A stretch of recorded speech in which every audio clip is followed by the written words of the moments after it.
ഈ പുതിയ നിയമത്തിലെ ഗഹിന്നോം എന്നുള്ള പദം ഉണ്ടല്ലോ, ഗ്രീക്ക് കൊണ്ട് മറ്റേ അവിടെ നരകം എന്ന് പ്രയോഗിച്ച് കാണാം. അപ്പൊ അതിന് അതും ഇതുമായിട്ട് വല്ല ബന്ധമുണ്ടോ? ഗഹിന്നോം എന്ന് പറഞ്ഞിട്ടില്ലേ? ഇല്ല. ഗഹിന്നോം എന്ന് പറഞ്ഞാൽ ബെൻഗിന്നോം താഴ്വരയാണ്. അത് യെരുശലേം ദൈവാലയത്തിന്റെ തെക്കുവശത്തെ ചെരിവാണ്. അവിടെ ഈ ദൈവാലയ മാലിന്യം കൊണ്ടിടുന്ന സ്ഥലമായിരുന്നു. നമ്മുടെ ഈ വളപ്പിൽച്ചാലയം ഇപ്പൊ ഈ ബ്രഹ്മപുരം ഇപ്പൊ കത്തിയില്ലേ എന്ന് പറഞ്ഞ പോലെ എല്ലാ വേസ്റ്റും ഇടുന്ന ഒരു താഴ്വര. അപ്പൊ ദൈവാലയ മാലിന്യങ്ങൾ അവിടെ ഉണ്ട്. അപ്പൊ ഈ യാഗം നടക്കും, രാവിലെ വൈകിട്ട് നടക്കുന്ന ജൈവ മാലിന്യമുണ്ട്, മൃഗത്തിന്റെ അവശിഷ്ടവും. ജൈവ മാലിന്യം ഉള്ളതുകൊണ്ട് അവിടെ പുഴുക്കളുണ്ട്. പിന്നെ ഈ ഖരമാലിന്യങ്ങൾക്ക് അവരെപ്പോഴും തീ കൊടുത്തോണ്ടിരിക്കും. ഇങ്ങനെ 10 കൊല്ലം കൂടുമ്പോഴല്ല കൊടുക്കുന്നത്, എല്ലാ ദിവസവും തീ കത്തിച്ചിട്ടിരിക്കും. അപ്പൊ മിക്കവാറും അത് തീ കത്തി പുക പൊങ്ങി അത് കാണും. ഈ ഇപ്പുറത്ത് ജൈവ മാലിന്യങ്ങളിൽ പുഴുവും കാണും. അതുകൊണ്ടാണ് അവിടെ തീ കെടുന്നുമില്ല, പുഴു ചാകുന്നുമില്ലെന്ന് യേശു പറഞ്ഞത്. അതിനെ ഈ പാശ്ചാത്യന്മാര് വ്യാഖ്യാനിച്ച് ഭയങ്കര ഭീകരമാക്കി. തീക്കകത്തൂടെ പുഴു നടക്കുക എങ്ങനെയുണ്ട്? ആ താഴ്വര തീ കൊണ്ട് പുഴു കൊണ്ടെന്നേ പറഞ്ഞിട്ടുള്ളൂ. അപ്പോഴേക്കും ഇവന്മാര് തീക്കകത്തൂടെ നടക്കുന്ന ES തോമസ് ഒക്കെ പറയുന്നത് പ്രത്യേകതരം പുഴുക്കൾ, തീ ആ പുഴുവിനെ ബാധിക്കത്തില്ല. അപ്പൊ ആ തീക്കകത്തൂടെ പുഴു വരുന്ന ഈ വിഡ്ഢികള് അവിടെ പറഞ്ഞ് ഇത്രേ ഉള്ളൂ, അവിടെ തീ കെടുന്നുമില്ല, പുഴു ചാകുന്നുമില്ല. രണ്ടും ഉണ്ട്, ഖരമാലിന്യം ഉണ്ട്, ജൈവ മാലിന്യം ഉണ്ട്. രണ്ടും കൂടെ അളിഞ്ഞു പറഞ്ഞ് കിടക്കുന്ന ഒരു താഴ്വര. അത് ഈ കേട്ടോണ്ടിരിക്കുന്നവർ നേരിട്ട് കണ്ടോണ്ടിരിക്കുന്ന സാധനം. അവരുടെ കൺമുമ്പിലുള്ള താഴ്വരയെ കുറിച്ചാണ് യേശു പറഞ്ഞത്. അതാണ് ബെൻഗിന്നോം താഴ്വര. അപ്പം വധശിക്ഷയ്ക്ക് വിധേയപ്പെട്ട് കഴിഞ്ഞാൽ ഈ ഡെഡ് ബോഡി അങ്ങോട്ട് വലിച്ചെറിയും. പ്രോപ്പറിലൊന്നും കിട്ടത്തില്ല, പ്രോപ്പറായിട്ട് കുടുംബക്കല്ലറിലൊന്നും കിട്ടില്ല. ഇപ്പൊ തന്നെ അറിയാമല്ലോ, നമ്മുടെ കാശ്മീരില് ഈ മലപ്പുറത്ത് നിന്നുള്ള ഒരു ചെറുപ്പക്കാരൻ പട്ടാളക്കാരന്റെ വെടിയേറ്റ് മരിച്ചപ്പം തീവ്രവാദിയായിരുന്നു. അവന്റെ ഉമ്മ പറഞ്ഞു, എനിക്ക് അവനെ കാണണ്ട, എനിക്ക് അങ്ങനെ ഒരു മകനില്ല, ആ ബോഡി വേണ്ട. ബന്ധുക്കൾ ആരും ഏറ്റെടുത്തില്ല. ഇന്ത്യ ഗവൺമെന്റ് അവിടെ അടക്കി. കാരണം ഒരു രാജ്യദ്രോഹിയായ വ്യക്തിയുടെ ബോഡി കൊണ്ട് ഈ മലപ്പുറത്ത് കൊണ്ട് അടക്കിയാൽ ആ കുടുംബവും ആ സമൂഹം തന്നെ ഒറ്റപ്പെട്ടു രാജ്യത്ത്. അപ്പൊ അവരെ സംബന്ധിച്ച് ഈ രാജ്യദ്രോഹ കുറ്റത്തിന് വധിക്കപ്പെട്ട ഒരു വ്യക്തിയുടെ ബോഡി അവർ ഏറ്റെടുക്കത്തില്ല. എന്ന് പറഞ്ഞതുപോലെ റോമാക്കാര് ക്രൂശിച്ചു കൊല്ലുന്ന ആളുകളുടെ ബോഡി ഒന്നും ആരും ഏറ്റെടുക്കാനൊന്നും ചെല്ലത്തില്ല. കാരണം അവന്റെ വീട് കുപ്പക്കുന്നാവും. ഒരു രാജ്യദ്രോഹിയായിട്ട് പ്രഖ്യാപിക്കപ്പെട്ട് പിടിക്കപ്പെടുന്ന വ്യക്തി വധശിക്ഷയ്ക്ക് വിധിക്കപ്പെടുമ്പോൾ അവന്റെ എല്ലാ സ്വത്തുക്കളും കണ്ടുകെട്ടുക എന്നുള്ള നടപടിയാണ്. വീട് കുപ്പക്കുന്നാക്കാന്ന് അതിന്റെ ബൈബിളിലെ പ്രയോഗം. വീട്ടിലുള്ള സാധനം എല്ലാം എടുത്ത് അത് ഇടിച്ചു നിരത്തി കളയും. അവന്റെ നാമം പോലും പിന്നെ അവശേഷിക്കുകയില്ല.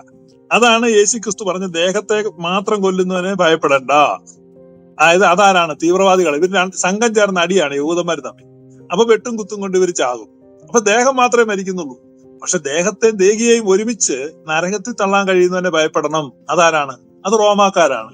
കാരണം അവന്മാർ വന്ന് പിടിച്ചു കഴിഞ്ഞാൽ ശവം ഈ ബെൻഗിന്നോം താഴ്വരയെ കളയുകയും ചെയ്യും, ഇവന്റെ വീട് ഇടിച്ചു കളയുകയും ചെയ്യും. ഇവന്റെ പേരും ഇവന്റെ കുടുംബവും ഇവന്റെ തലമുറയും ഇവന്റെ ജ്ഞാപകവും എന്നേക്കുമായിട്ട് ഇല്ലാതെയാകും. അതാണ് അത്രയുള്ള അവിടെ ഇവരുടെ കൺമുമ്പിലുള്ള കാര്യത്തെ കുറിച്ചാണ് കർത്താവ് പറഞ്ഞത്.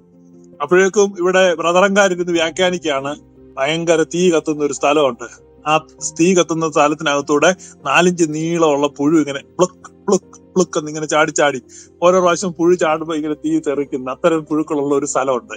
ഈ വിഡ്ഢികള് ഇങ്ങനെ ചരിത്രവും പശ്ചാത്തലം അറിയാതെ ബൈബിള് വായിച്ചപ്പോ ഉണ്ടായ സംഭവമാണ്. അപ്പൊ ഇത് അവിടെ ഉണ്ടായിരുന്ന ഒരു ഫിസിക്കൽ പ്ലേസ് ആണ്. അതുകൊണ്ടാണ് ഒരു പാട്ടുണ്ട്, യേശുദാസിന്റെ പാട്ടുണ്ട്, അതിനകത്ത് പാടുന്നുണ്ട്, പുക പൊങ്ങും മരണത്താഴ്വരയിൽ. ഞാൻ പുക പൊങ്ങും മരണത്താഴ്വരയിൽ പുതുജീവൻ. യേശുവിന്റെ ഉയർപ്പിനെ പറ്റി പറയുമ്പോൾ യേശു കർത്താവിന്റെ ശരീരം ഈ അളിഞ്ഞ താഴ്വരയിലോട്ട് വലിച്ചെറിയേണ്ടതായിരുന്നു. അങ്ങനെയാണ് കർത്താവ് ഉയർത്തു എന്നുള്ളതിനോ അടക്കിയതെവിടെയോ ഒരു തെളിവുമില്ല. അനേക കുറ്റവാളികളുടെയും കൊലപാതകികളുടെയും രാജ്യദ്രോഹികളുടെയും ഒക്കെ ഡെഡ് ബോഡി അളിഞ്ഞ് അടുങ്ങിയ ആ താഴ്വരയിലേക്ക് വലിച്ചെറിയേണ്ട ശവശരീരം അങ്ങനെ പോകാതെ ആ ശവശരീരം ചോദിച്ചു വാങ്ങി കുരിശിൽ നിന്ന് താഴെ ഇറക്കി പ്രോപ്പറായിട്ട് അടക്കം ചെയ്ത ഒരാളാണ് അരിമത്ഥ്യക്കാരൻ ജോസഫ്. പെന്തക്കോസ്തുകാർക്ക് യോസഫിനെ പറ്റി എന്തെങ്കിലും ഓർമ്മയുണ്ടോ? നന്ദി കെട്ട വർഗ്ഗമല്ലേ. അവന്മാർക്ക് യേശുവിനെ വിറ്റ് കാശുണ്ടാക്കണമെന്നല്ലാതെ എന്തെങ്കിലും ചിന്തയുണ്ടോ? പക്ഷെ ഇവിടുത്തെ പരിശുദ്ധ സഭ ആ യോസഫിനെ ഓർക്കുന്നുണ്ട്. 2 ആഴ്ച കഴിയുമ്പോ സഭ പാടും, അരിമത്ഥ്യ നാട്ടിൽ ധാർമ്മികനായി വാണ എന്ന് പറഞ്ഞ എല്ലാ കാര്യങ്ങളെയും ഓർക്കുന്നു എന്നുള്ളതാണ് ഈ ഓർത്തഡോക്സ് സഭയുടെ ഒരു വിശേഷത. ഒന്നും വിട്ടുകളയത്തില്ല.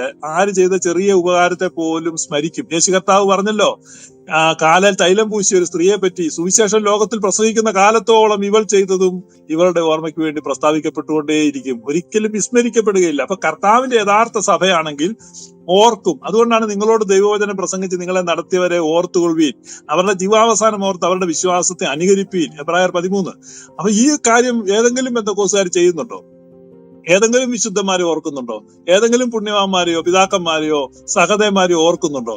പക്ഷെ നോക്കൂ, പരിശുദ്ധ സുറിയാനി സഭയിൽ ഓർമ്മകളുടെ കൂമ്പാരമാണ്. എല്ലാ ദിവസവും അനേക വിശുദ്ധരെ ഓർക്കുകയാണ്, അനുസ്മരിക്കുകയാണ്, ആഘോഷിക്കുകയാണ്.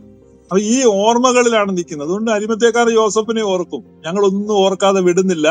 അതുകൊണ്ട് ഞങ്ങളെ സംബന്ധിച്ച് വ്യക്തമായ ബോധ്യമുണ്ട്, യേശു കർത്താവിന്റെ ശരീരവും ഈ പുക പൊങ്ങുന്ന താഴ്വരയിൽ പോയി അവസാനിക്കേണ്ടതായിരുന്നു. അനേക ശവശരീരങ്ങളുടെ കൂടെ, മാലിന്യങ്ങളുടെ കൂടെ വലിച്ചെറിയപ്പെടേണ്ടതായിരുന്നു.